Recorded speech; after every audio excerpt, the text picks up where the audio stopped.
Hello बच्चों, हमारा प्रश्न है आरएनए और डीएनए के संबंध में सही कथन है।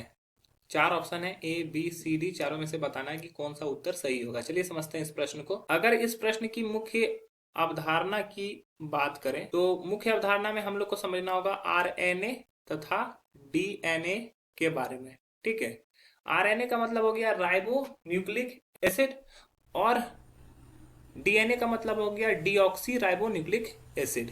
ठीक है, डीऑक्सी राइबो न्यूक्लिक एसिड। तो आरएनए में क्या होता है, राइबोज प्रेजेंट होता है और राइबोज में क्या होता है कि 5 कार्बन का चक्रण होता है और उसमें कुछ इस प्रकार से फिगर होता है। ये हमारा ऑक्सीजन हो गया, यहाँ पे एक कार्बन होता है, ये दूसरा कार्बन होता है, ये तीसरा कार्बन होता है, यहाँ पे चौथा कार्बन होता है और ये क्या होता है, पांचवा कार्बन कुछ इस तरह से यहाँ पे जुड़ा होता है। ठीक है, तो ये हमारा CH2OH।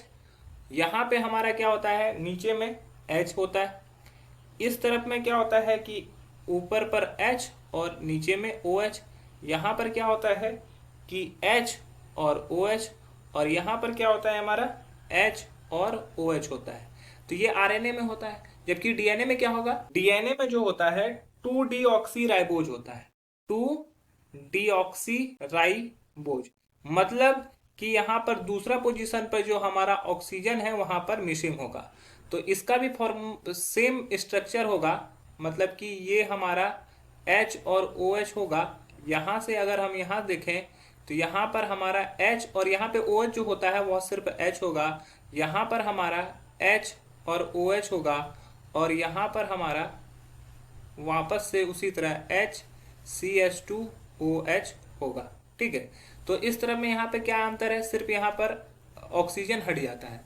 अब स्टेटमेंट पढ़ते हैं। बोला है आरएनए में शर्करा घटक राइबोस है और डीएनए में शर्करा घटक 2 डीऑक्सी राइबोस है। तो ये कथन बिल्कुल सही है। यहाँ पे देख रहे हो राइबोस दिख रहा है और यहाँ पे 2 डीऑक्सी राइबोस दिख रहा है।